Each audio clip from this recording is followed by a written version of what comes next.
हजारों साल पहले पक्षीराज गरुड़ ने भगवान विष्णु से वही सवाल पूछा था जो आज हम सब के मन में है। हे प्रभु, जब प्राणी शरीर छोड़ता है तो वो यमलोक कैसे जाता है? उसकी कर्मों का हिसाब कैसे होता है? भगवान विष्णु ने जो जवाब दिया वही गरुड़ पुराण है। ये सिर्फ एक किताब नहीं बल्कि मृत्यु के बाद की दुनिया का एक नक्शा है।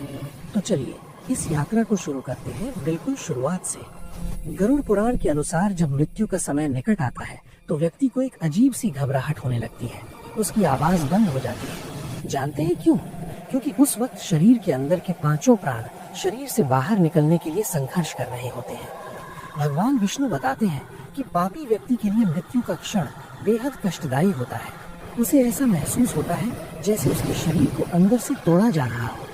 शास्त्रों में लिखा है कि एक पापी व्यक्ति को मृत्यु के समय उतना ही दर्द होता है जितना 40,000 बिच्छुओं के एक साथ डंक मारने पर होता है। उसकी आंखें पलट जाती है और मुंह से झाग निकलने लगता है। अक्सर आपने देखा होगा कि मरते समय व्यक्ति की नजरें एक कोने में टिक जाती हैं या वो डरने लगता है। आखिर उसे क्या दिखाई देता है? उसे दिखाई देते हैं यमदूत। गरुड़ पुराण के अनुसार जैसे ही आत्मा शरीर छोड़ती है वहाँ दो भयानक यमदूत प्रकट होते हैं। उनका रंग कौवे जैसा काला, आंखें लाल अंगारों जैसी और उनके हाथों में लोहे के पाश होते हैं। वे हवा में नग्न अवस्था में खड़े होते हैं और दांत पीस रहे होते हैं। ये दूत सिर्फ आत्मा को दिखाई देते हैं। घर वाले सिर्फ शव को देख रहे होते हैं, लेकिन आत्मा उन यमदूतों को देख थर थर कांपने लगती है। अब यहाँ एक बड़ा सवाल आता है, जब शरीर जल गया या दफना दिया गया तो यमदूत किसे ले जाते हैं? गरुड़ पुराण कहता है कि मृत्यु के तुरंत बाद आत्मा अंगूठे के बराबर एक वायु रूपी शरीर धारण करती है। इसे लिंग शरीर कहते हैं। यमदूत इस आत्मा को पाश में बांध लेते हैं, ठीक वैसे जैसे पुलिस किसी अपराधी को गिरफ्तार करती है। उस समय आत्मा अपने परिवार को पुकारती है, अपने धन और घर को देखती है, लेकिन यमदूत उसे एक पल भी रुकने नहीं देते। ये तो बस शुरुआत है। यमदूत उस आत्मा को पकड़कर यमलोक की तरफ ले चलते हैं। लेकिन गरुड़ पुराण में भगवान विष्णु एक चौंकाने वाली बात बताते हैं। यमलोक के रास्ते का दर्शन कराने के बाद यमदूत आत्मा को वापस उसके घर के दरवाजे पर छोड़ जाते हैं। सोचिए, जिस शरीर को जला दिया गया है वो आत्मा अब भी वहीं खड़ी है, अपने ही घर में, अपने ही बच्चों के बीच। लेकिन अब वो एक आत्मा नहीं बल्कि एक प्रेत है। अगले 13 दिनों तक वो आपके साथ रहती है, आपकी बातें सुनती है, लेकिन उसे सबसे ज्यादा तड़प किस बात की होती है? और 10 दिनों तक दिए जाने वाले पिंड से उसका नया शरीर कैसे बनता है? आज पर्दा उठेगा इन गहरे रहस्यों से। गरुड़ पुराण के अनुसार जब तक शरीर का दाह संस्कार नहीं होता, आत्मा उसके आसपास ही मंडराती रहती है। वो बार बार अपने मृत शरीर में घुसने की कोशिश करती है, लेकिन यमदूत उसे रोक देते हैं। जब कपाल क्रिया होती है और शरीर पूरी तरह जल जाता है, तब आत्मा को बहुत गहरा झटका लगता है। उसका मोह भंग हो जाता है। अब उसके पास न शरीर है, न ही उसे कोई देख सकता है। इस अवस्था में आत्मा को भयानक भूख और प्यास लगती है, लेकिन बिना शरीर के वो ना कुछ खा सकती है, ना पी सकती है। इसीलिए हम जलांजलि देते हैं और पिंडदान करते हैं। अगर ये ना किया जाए तो आत्मा प्रेत बनकर भटकती रहती है। अब आता है गरुड़ पुराण का सबसे वैज्ञानिक और रहस्यमयी हिस्सा। आखिर मरने के बाद 10 दिनों तक पिंडदान क्यों किया जाता है? क्या ये सिर्फ एक रस्म है? नहीं। भगवान विष्णु गरुड़ जी को बताते हैं कि यमलोक तक जाने के लिए आत्मा को एक नए शरीर की जरूरत होती है, जिसे यातना देह कहते हैं। ये शरीर हमारे द्वारा दिए गए पिंडों से बनता है। पहले दिन के पिंडदान से सिर बनता है, दूसरे दिन से गर्दन और कंधे बनते हैं, तीसरे दिन से हृदय बनता है, चौथे दिन से पीठ बनती है और इसी तरह 10 दिनों में वो सूक्ष्म शरीर पूरी तरह तैयार हो जाता है। जरा सोचिए, अगर किसी का पिंडदान ठीक से ना हो तो क्या होगा?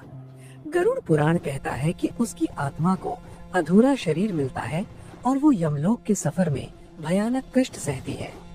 10 दिन पूरे होने पर शरीर तो बन गया, लेकिन उसमें जान यानी ऊर्जा आनी बाकी है। 11वें और 12वें दिन के श्राद्ध से आत्मा को भोजन मिलता है। इसी ऊर्जा से उसे यमलोक की 4,47,000 दिनों की कठिन यात्रा करनी है। गरुड़ पुराण में साफ लिखा है, मृत्यु के बाद 12 दिनों तक घर में गरुड़ पुराण का पाठ और दिया जरूर जलना चाहिए।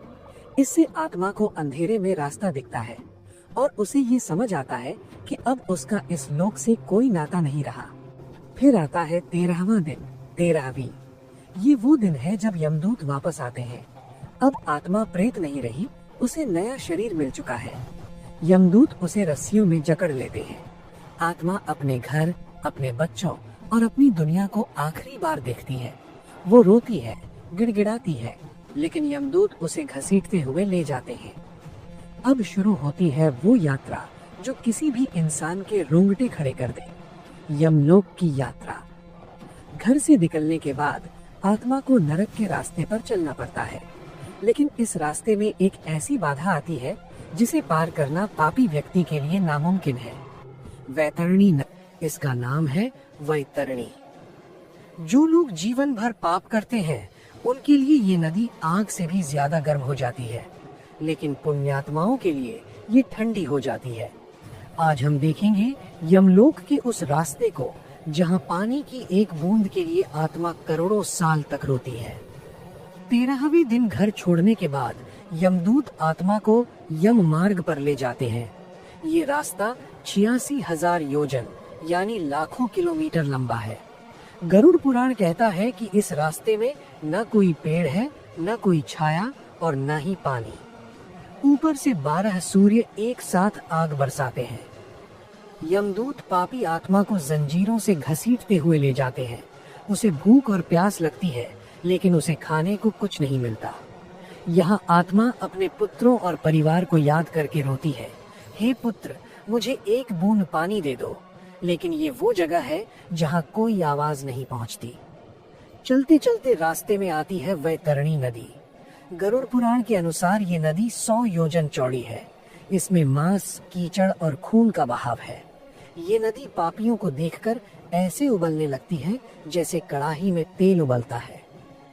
जब कोई पापी इसके किनारे पहुंचता है तो नदी से भयानक जीव बाहर निकलते हैं। सुई जैसे मुख वाले कीड़े, वज्र जैसी चोंच वाले गिद्ध जो आत्मा को नोचना शुरू कर देते हैं। पापी आत्मा डर के मारे पीछे हटती है, लेकिन यमदूत उसे धक्का दे देते हैं।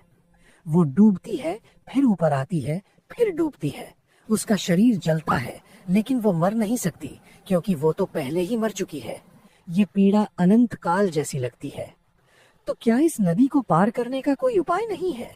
गरुड़ पुराण में भगवान विष्णु एक गुप्त रहस्य बताते हैं। जिस व्यक्ति ने अपने जीवन में या मृत्यु के समय गोदान किया होता है, उसके लिए वैतरणी नदी के किनारे एक नाव या दिव्य गाय आ जाती है। वो आत्मा गाय की पूंछ पकड़कर बिना कष्ट सहे इस खौलती हुई नदी को पार कर जाती है। इसीलिए हिंदू धर्म में मरने से पहले वैतरणी गोदान का इतना महत्व है। जो दान नहीं करता उसे तैर कर ही जाना पड़ता है और नदी का मांस खाने वाले जीव उसे छोड़ते नहीं है। जैसे तैसे वैतरणी पार करके 47 दिनों के सफर के बाद आत्मा पहुंचती है धर्मराज नगर यानी यमपुरी। यहाँ चारों दिशाओं में 4 द्वार हैं, लेकिन पापी आत्मा को दक्षिण द्वार से ले जाया जाता है जो अंधेरे और भय से भरा है। यहाँ गंधर्व और अप्सराएं नहीं, बल्कि चित्रगुप्त के भयानक दूत इंतजार कर रहे होते हैं। अब समय है फैसले का। यमराज के दरबार में पहुंचते ही आत्मा के सामने खुलता है चित्रगुप्त का बही खाता। क्या आपको लगता है कि आपके छिपे हुए पाप किसी ने नहीं देखे? चित्रगुप्त की किताब में न केवल आपके कर्म बल्कि आपके मन के विचार भी लिखे होते हैं और गवाही देने के पुण्यात्माओं को यमराज भगवान विष्णु के समान सुंदर, सौम्य और मुस्कुराते हुए नजर आते हैं। उन्हें देखकर आत्मा को शांति मिलती है। लेकिन पापियों को यमराज काल के रूप में दिखते हैं। भैंसे पर सवार, काले बादलों जैसा रंग, 30 योजन लंबा शरीर और आंखें ऐसी जैसे जलती हुई भट्टी। उनकी आवाज प्रलय के बादलों की गर्जन जैसी होती है, जिसे सुनकर पापी आत्मा वहीं मूर्छित या बेहोश हो जाती है। यमराज के पास ही बैठते हैं उनके मुनीम भगवान चित्रगुप्त। उनके पास एक रहस्यमयी किताब है जिसे अग्रसंधानी कहा जाता है। इसमें हर जीव के जन्म से लेकर मृत्यु तक का एक एक सेकंड का हिसाब है। चित्रगुप्त यमराज से कहते हैं, हे धर्मराज, इस जीव ने जीवन भर झूठ बोला, धोखा दिया, लेकिन दुनिया के सामने शरीफ बना रहा। इसने अमुक दिन अमुक समय पर ये पाप किया था। आत्मा अक्सर अपने पापों से मुकर जाती है, वो झूठ बोलती है। तब यमराज बुलाते हैं उन गवाहों को जिनके सामने आप कभी झूठ नहीं बोल सकते। गरुड़ पुराण में लिखा है कि सूर्य, चंद्रमा, वायु, अग्नि, आकाश, भूमि, जल, दिन, रात और स्वयं धर्म, ये सब आपके गवाह हैं। इतना ही नहीं, चित्रगुप्त श्रवणों से पूछते हैं जो हर वक्त आपके कंधों पर बैठे होते हैं।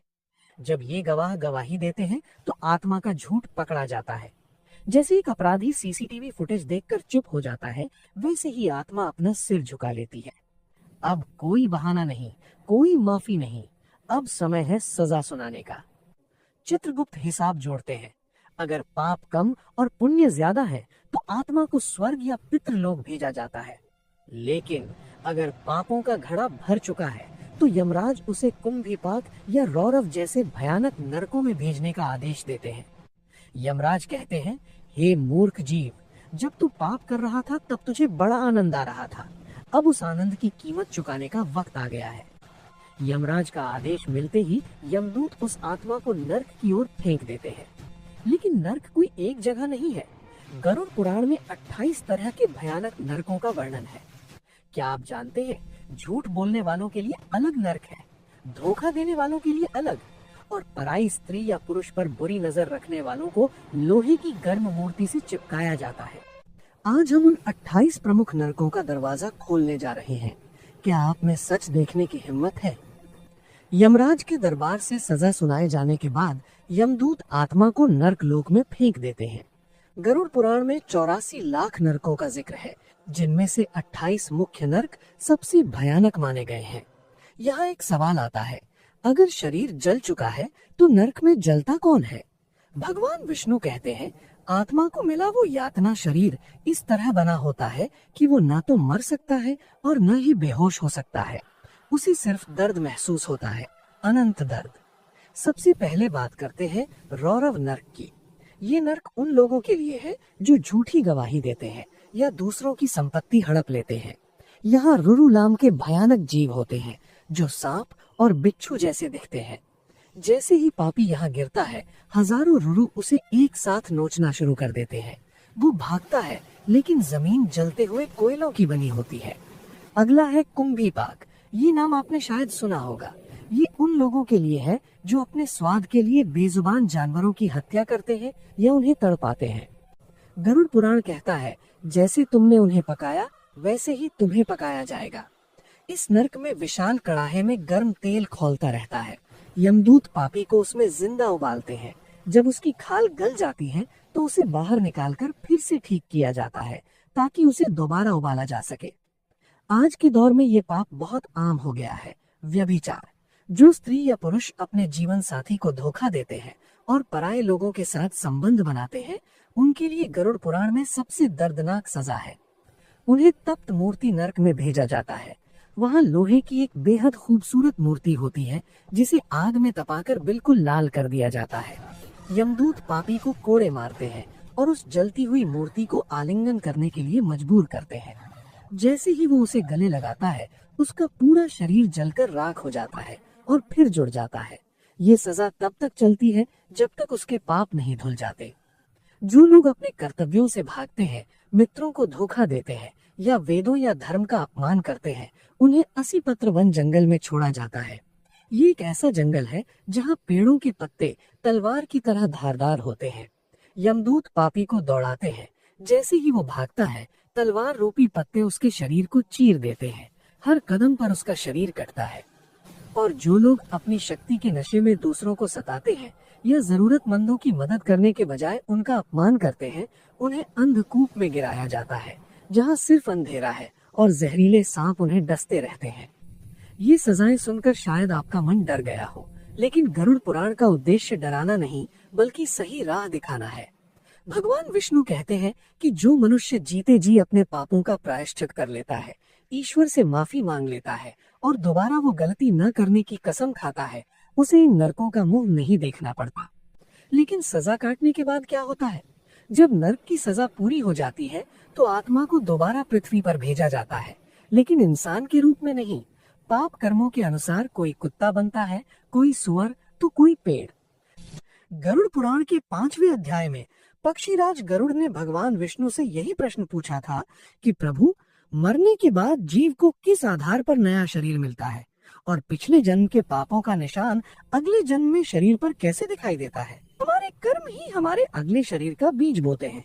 भगवान विष्णु बताते हैं कि जो लोग गंभीर पाप करते हैं उनकी आत्मा को नरक की सजा काटने के बाद भी शांति नहीं मिलती।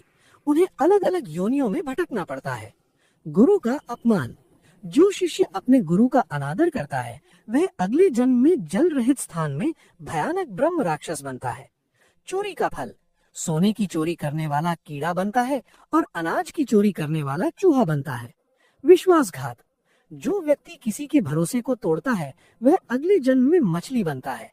स्त्री का अपमान। महिलाओं का अपमान करने वाला या उन पर अत्याचार करने वाला अगले जन्म में भयानक रोगों से ग्रसित होता है या उसे भेड़िया बनना पड़ता है। क्या आप जानते हैं कि वर्तमान जीवन की बीमारियां हमारे पिछले जन्मों का सिग्नेचर होती हैं? गरुड़ पुराण के अनुसार अंधापन। जो व्यक्ति दूसरे की संपत्ति या स्त्री पर बुरी नजर रखता है वह अगले जन्म में अंधा पैदा हो सकता है। कूड़। गौ हत्या या महापाप करने वालों को कूड़ का रोग मिलता है। गूंगापन। जो लोग अपने ज्ञान का अहंकार करते हैं या झूठ बोलते हैं वे अगले जन्म में मूक यानी गूंगा पैदा होते हैं।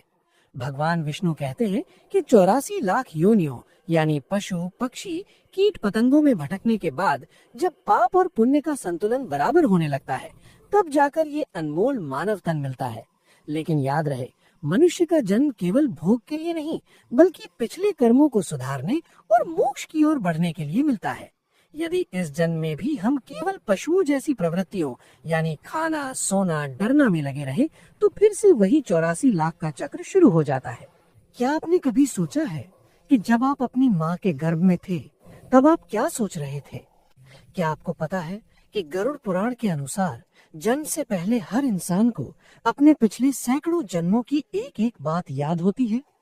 उस अंधेरे कमरे में जहाँ ना कोई रोशनी थी ना कोई साथी, वहाँ आपने ईश्वर से एक बहुत बड़ा वादा किया था। लेकिन जन्म लेते ही ऐसा क्या हुआ कि आप सब कुछ भूल गए? आज गरुड़ पुराण के गर्भवास के दुख अध्याय के जरिए हम उस रहस्यमयी सफर पर चलेंगे जिससे हम सब गुजरे हैं, लेकिन याद किसी को नहीं। गरुड़ पुराण के 6ठे अध्याय में पक्षीराज गरुड़ के पूछने पर भगवान विष्णु बताते हैं कि मृत्यु के बाद कर्मों के अनुसार जीव फिर से गर्भ की यात्रा शुरू करता है। पुरुष के अंश के माध्यम से आत्मा स्त्री के गर्भ में प्रवेश करती है। पहले दिन वो केवल एक सूक्ष्म बिंदु होता है। 5वें दिन वो एक बुलबुले का आकार लेता है और लगभग 15 दिनों में वो मांस का एक पिंड बन जाता है। तीसरे महीने तक हाथ, पैर और अंग बनने लगते हैं, लेकिन असली खेल शुरू होता है 7वें महीने से। 7वें महीने में उस नन्हे से शरीर में चेतना जागृत होती है। इसी समय उस जीव को होश आता है कि वो कहाँ है। आज के विज्ञान के लिए गर्भ एक सुरक्षित जगह हो सकती है, लेकिन गरुड़ पुराण इसे कुंभीपाक नरक के समान बताता है। भगवान विष्णु कहते हैं कि वो नन्हा जीव अपनी माँ के पेट में मौजूद गंदगी और मूत्र के बीच लिपटा होता है। माँ जो तीखा, कड़वा या गर्म भोजन करती है उससे उस कोमल त्वचा वाले जीव को असहनीय जलन होती है। उसी कष्ट के बीच उस आत्मा की जाति स्मरण शक्ति जागृत होती है। उसे अपने पिछले हजारों जन्म याद आने लगते हैं। उसे याद आता है कि पिछले जन्म में उसने क्या पाप किए थे, किसे धोखा दिया था और कितनी बार वो इसी तरह पैदा होकर मर चुका है। वो बच्चा गर्भ के अंदर तड़पता है, रोता है, लेकिन उसकी आवाज बाहर नहीं आ सकती। जब कष्ट अपनी चरम सीमा पर होता है तब वो जीव भगवान से प्रार्थना करता है। गरुड़ पुराण के अनुसार बच्चा गर्भ में हाथ जोड़कर कहता है, हे प्रभु, मुझे इस नरक से बाहर निकालो। इस बार मैं बाहर जाकर केवल आपका सुमिरन करूंगा, अच्छे कर्म करूंगा और खुद को इस जन्म मरण के चक्र से मुक्त करूंगा। वो ईश्वर से वादा करता है कि वो मोह माया में नहीं फंसेगा। जैसे ही 10वां महीना आता है, प्रसूति की हवा या प्रसव की शक्ति उसे बाहर की ओर धकेलती है। बाहर निकलते समय जो पीड़ा होती है उससे वो बच्चा मूर्छित सा हो जाता है और जैसे ही वो धरती पर गिरता है भगवान विष्णु की वैष्णवी माया उसे घेर लेती है। शास्त्र कहते हैं कि जन्म लेते ही लगने वाली ये बाहरी हवा और माया का प्रभाव इतना गहरा होता है कि बच्चा तत्काल अपने पिछले जन्मों का ज्ञान और ईश्वर से किया गया वादा भूल जाता है। इसीलिए पैदा होते ही बच्चा रोता है। वो रोना दरअसल एक विलाप है कि मैं फिर से इस माया जाल में फंस गया, जिसे वो अपना रक्षक समझता था। अब वही जीव अज्ञानता के वश होकर सांसारिक रिश्तों को अपना समझने लगता है। दोस्तों, गरुड़ पुराण का ये अध्याय हमें याद दिलाता है कि हम यहाँ केवल जीने और मरने नहीं आए हैं, बल्कि उस वादे को निभाने आए हैं जो हमने माँ के पेट में तड़पते हुए ईश्वर से किया था। हम सब उस जेल से छूटे हुए कैदी हैं जो बाहर आते ही अपनी सजा भूल गए हैं। क्या आपने कभी सोचा है कि मृत्यु के बाद कुछ आत्माओं को मुक्ति क्यों नहीं मिलती? क्यों वो सदियों तक प्रेत बनकर भटकती रहती है? गरुड़ पुराण में एक ऐसी ही रोमांचक कथा का वर्णन है, राजा बभरू वाहना और एक भयंकर प्रेत की कहानी। पुत्र का महत्व क्या है और अकाल मृत्यु से मुक्ति कैसे मिलती है? कहानी शुरू होती है एक घने जंगल से, जहाँ एक बार राजा बभरू वाहना शिकार खेलने गए। जंगल के बीचों बीच उन्हें एक ऐसा जीव दिखा जिसे देखकर किसी की भी रूह कांप जाए। वो एक प्रेत था, सूखा हुआ शरीर, बिखरे बाल और आंखों में गहरा दर्द। लेकिन हैरानी की बात ये थी कि वो प्रेत राजा को देखते ही रोने लगा और उनसे मदद मांगने लगा। राजा ने हैरानी से पूछा, तुम कौन हो और तुम्हारी ये दशा कैसे हुई? प्रेत ने जो बताया वो हर इंसान के लिए एक सबक है। उसने कहा, हे राजन, मैं पिछले जन्म में एक वैश्य था। मेरे पास धन दौलत सब कुछ था, लेकिन मेरा कोई पुत्र नहीं था। जब मेरी मृत्यु हुई तो मेरा पिंड दान करने वाला कोई नहीं बचा। बिना पुत्र के और बिना सही संस्कार के मैं इस भयंकर प्रेत योनि में फंस गया हूँ। यहाँ ना भूख मिटती है, ना प्यास, बस अनंत तड़प है। दोस्तों, यहाँ गरुड़ पुराण एक बहुत बड़ी बात कहता है। पुत्र का अर्थ सिर्फ बेटा नहीं, बल्कि वो है जो अपने पितरों को पुण्य नाम के नरक से मुक्त करे। बिना पिंड दान और तर्पण के आत्मा पर लोक में भटकती रहती है।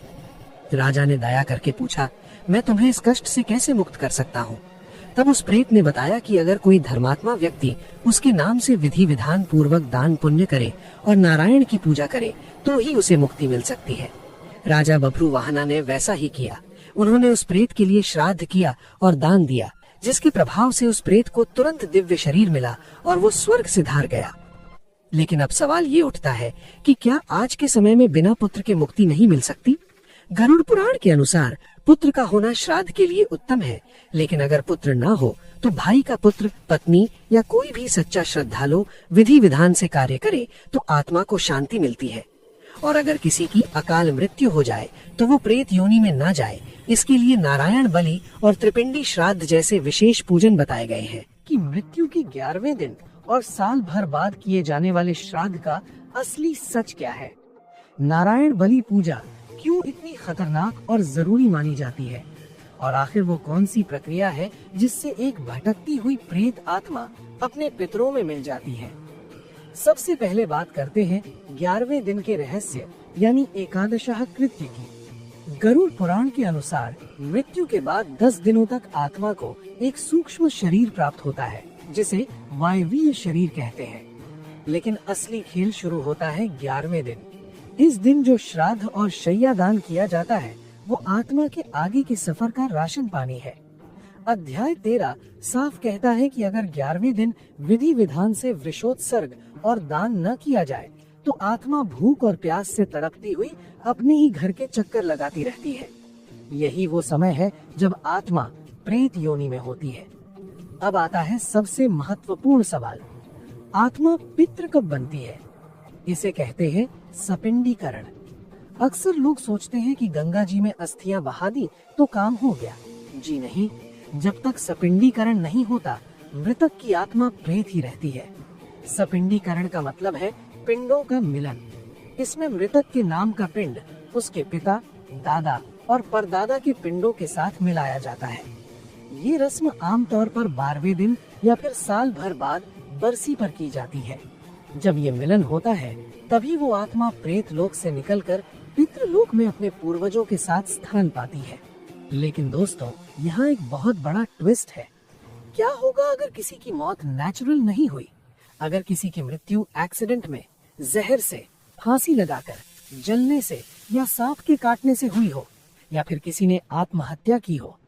शास्त्र कहते हैं कि ऐसी आत्माओं का साधारण श्राद्ध या पिंडदान नहीं किया जा सकता। ऐसी आत्माएं अतृप्त होकर भयंकर कष्ट भोगती हैं और परिवार में पितृदोष या प्रेत बाधा उत्पन्न करती हैं। इनके लिए गरुड़ पुराण में एक विशेष उपाय बताया गया है, नारायण बलि पूजा। नारायण बलि ही वो एकमात्र तरीका है जिससे अकाल मृत्यु को प्राप्त हुई आत्मा को भगवान विष्णु के धाम भेजा जा सकता है। इसमें भगवान विष्णु को ही मुख्य देवता मानकर श्राद्ध किया जाता है। ये पूजा 11वें दिन या फिर किसी योग्य ब्राह्मण के निर्देश पर तीर्थ स्थान में करानी चाहिए। याद रखिए, नारायण बलि के बिना अकाल मृत्यु मरने वाले की मुक्ति असंभव है। अंत में बात करते हैं बरसी यानी वार्षिक श्राद्ध की। 1 साल का समय आत्मा के लिए एक लंबी परीक्षा की तरह होता है। जब साल भर बाद बरसी का श्राद्ध किया जाता है तो यमराज उस आत्मा को बंधन मुक्त कर देते हैं और उसे नया शरीर या उच्च लोक प्राप्त होता है। तो दोस्तों, श्राद्ध और पिंडदान सिर्फ एक रस्म नहीं बल्कि अपने प्रियजनों के प्रति हमारा प्रेम और कर्तव्य है। अगर आपके जीवन में भी बिना वजह परेशानियां आ रही हैं, तो एक बार अपनी कुंडली में पितृ दोष की जांच जरूर कराएं और विधिवत नारायण बलि या श्राद्ध करें। अगर आपको गरुड़ पुराण की ये जानकारी महत्वपूर्ण लगी हो तो वीडियो को लाइक करें और कमेंट में ओम नमो नारायण लिखना न भूलें। अध्याय 13, अशौच निर्णय और गया श्राद्ध। वीडियो के अंत तक बने रहिएगा क्योंकि आखिरी बात आपकी सोच बदल सकती है। सबसे पहले समझते हैं सूतक और पातक क्या होता है। हमारे शास्त्र कहते हैं जब किसी घर में जन्म होता है या मृत्यु होती है तो सिर्फ भावनात्मक बदलाव नहीं आता बल्कि एक सूक्ष्म ऊर्जात्मक असंतुलन भी पैदा होता है। इसी को कहा गया है अशौच। जन्म के समय इसे कहते हैं सूतक और मृत्यु के समय पातक। अब सवाल ये है कि क्या जन्म पाप है या मृत्यु अशुभ है? बिल्कुल नहीं। असल में जन्म और मृत्यु दोनों ही प्रकृति के सबसे पवित्र द्वार हैं। लेकिन जब आत्मा एक लोक से दूसरे लोक में जाती है तो उस संक्रमण के समय परिवार, वातावरण और शरीर तीनों पर उसका प्रभाव पड़ता है। इसीलिए शास्त्र कहते हैं कुछ दिनों तक पूजा, यज्ञ और शुभ कार्य रोक दिए जाए ताकि शरीर, मन और आत्मा फिर से संतुलन में आ सके। यही है अशौच का असली कारण, डर नहीं, समझ। अब आते हैं सबसे गहरे रहस्य पर, गया श्राद्ध। आपने सुना होगा गया में श्राद्ध कर दिया तो पितर सीधे मोक्ष पा लेते हैं। लेकिन क्यों? गया कोई साधारण जगह नहीं है। शास्त्रों के अनुसार गया वो भूमि है जहाँ स्वयं भगवान विष्णु ने अपने चरण रखे। यहीं पर पिंडदान करने से पितरों को ऐसा बल मिलता है जो हजारों श्राद्धों से भी नहीं मिलता। कहा गया है कि जिस आत्मा की मृत्यु अचानक हुई हो, जो अतृप्त रह गई हो, जो पितृलोक में भटक रही हो, उसके लिए गया श्राद्ध एक आध्यात्मिक मुक्ति द्वार बन जाता है। यही कारण है कि शास्त्र कहते हैं गया में श्राद्ध करने से सिर्फ पिता या दादा नहीं बल्कि 7 पीढ़ियां ऊपर और 7 पीढ़ियां नीचे शांति पाती है। सोचिए, आपके एक कर्म से आपकी आने वाली संतानों का भाग्य सुधर सकता है। लेकिन यहाँ एक बेहद जरूरी बात है, गया श्राद्ध सिर्फ रस्म नहीं है। अगर नियमों की अनदेखी की जाए, अगर अशौच की अवस्था में या गलत विधि से किया जाए तो फल आधा रह जाता है। इसीलिए अध्याय 13 में बहुत स्पष्ट नियम बताए गए हैं, कब श्राद्ध करना चाहिए, कब नहीं करना चाहिए और अशौच समाप्त होने के बाद कौन कौन से कर्म करने चाहिए। शास्त्र हमें डराते नहीं हैं, शास्त्र हमें तैयार करते हैं। अब आखिरी और सबसे अहम सवाल, क्या गया श्राद्ध मोक्ष के लिए जरूरी है? सच ये है, मोक्ष केवल गया से नहीं मिलता। मोक्ष मिलता है सही कर्म, सही समय और सही श्रद्धा से। लेकिन अगर किसी आत्मा की यात्रा अधूरी रह गई हो तो गया श्राद्ध उस यात्रा को पूरा करने का सबसे शक्तिशाली माध्यम बन जाता है। इसीलिए इसे कहा गया है श्राद्धों का राजा। दोस्तों, जन्म और मृत्यु अंत नहीं है, ये केवल दरवाजे हैं और शास्त्र हमें उन दरवाजों से सही तरीके से गुजरना सिखाते हैं। वे लोग जो अपने जीवन में सच्चाई, त्याग और सेवा के मार्ग पर चलते हैं, उनकी आत्मा का मार्ग अलग होता है। वे न केवल अपने जीवन में सुख और शांति का अनुभव करते हैं बल्कि उनके जाने के बाद भी उनकी यात्रा अद्भुत होती है। जब एक पुण्यात्मा का शरीर समाप्त होता है, उनकी आत्मा सीधे उच्चतर लोक की ओर जाती है। ये मार्ग कठिनाइयों और भय से रहित होता है। जैसे हम सूर्य की ओर बढ़ते हैं, वैसे ही उनकी आत्मा प्रकाशमय और ऊंचे ऊर्जा वाले क्षेत्र में प्रवेश करती है। ध्यान देने वाली बात यह है कि पुण्यात्मा की आत्मा को कभी भी नर्क के दुख भोगने की आवश्यकता नहीं पड़ती। उनके जीवन के अच्छे कर्म उन्हें स्वर्ग की ओर ले जाते हैं। ये कोई कल्पना नहीं, बल्कि वेदों और पुराणों में बार बार उल्लेखित सत्य है। स्वर्ग केवल भौतिक सुख नहीं है, ये आध्यात्मिक आनंद और मानसिक शांति का स्थान है। वहाँ कोई दुख, रोग या भय नहीं होता। आत्मा पूरी तरह स्वतंत्र होती है, प्रकाश और ऊर्जा में लिपटी हुई। स्वर्ग में समय जैसी हमारी पृथ्वी पर समझ है, वहाँ अस्तित्व में नहीं होती। वहाँ की अनुभूति पूर्णतया आनंदमय होती है। जो आत्मा वहाँ जाती है, वो अपने किए गए अच्छे कर्मों के अनुसार सुख का अनुभव करती है। उदाहरण के लिए, यदि किसी ने जीवन में दूसरों की सेवा की है, दूसरों की मदद की है और सच्चाई के मार्ग पर चला है, तो उसके लिए स्वर्ग में परमानंद और प्रकाश का अनुभव होता है। लेकिन दोस्तों, स्वर्ग भी अनंत काल तक नहीं रहता। वहाँ भी आत्मा का पुण्य समाप्त होता है। जब ऐसा होता है, तो आत्मा फिर से पृथ्वी पर सद्गुणों वाले परिवार और अच्छे कुल में जन्म लेती है। यह पुनर्जन्म भी किसी संयोग से नहीं होता। वो आत्मा उन परिस्थितियों में जन्म लेती है जहाँ उसे अपने पिछले पुण्य के अनुसार फिर से अच्छे कर्म करने का अवसर मिले। यानी पुण्यात्मा का जीवन सतत अच्छे कर्मों की श्रृंखला में चलता रहता है। ध्यान रहे, ये चक्र सिर्फ पुण्यात्माओं के लिए नहीं है। हर आत्मा अपने कर्मों के अनुसार सुख और दुख के जन्म मृत्यु के चक्र से गुजरती है। लेकिन जो लोग सतत पुण्य और धर्म के मार्ग पर चलते हैं, उनकी यात्रा स्वर्ग और मोक्ष की ओर सरल और तेज होती है। धर्मात्माओं का जीवन हमें ये सिखाता है कि जीवन में छोटे छोटे अच्छे कर्म, दूसरों की मदद और सच्चाई का पालन केवल हमारे लिए नहीं, बल्कि हमारी आत्मा के उज्जवल भविष्य के लिए भी महत्वपूर्ण है। कह सकते हैं कि पुण्यात्मा जीवन का संदेश ये है: धर्म का मार्ग अपनाएं, दूसरों की सेवा करें, अहंकार और लालच से दूर रहें। इस मार्ग पर चलकर न केवल आप अपने जीवन में शांति पाएंगे, बल्कि मृत्यु के बाद आपकी आत्मा भी नर्क के दुख से मुक्त होकर स्वर्ग में प्रवेश करेगी। और जब पुण्य समाप्त होगा, फिर अच्छे कुल में जन्म लेकर नए कर्मों का अवसर पाएगी। तो दोस्तों, अगर हम अपने जीवन में ये मार्ग अपनाएं, प्रेम, सेवा, सच्चाई और त्याग, तो हम भी पुण्यात्मा बन सकते हैं।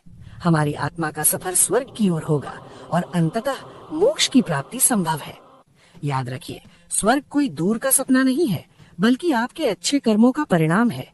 जितना अधिक आप अच्छे कर्म करेंगे, उतनी ही तेज और सुखद आत्मा की यात्रा होगी।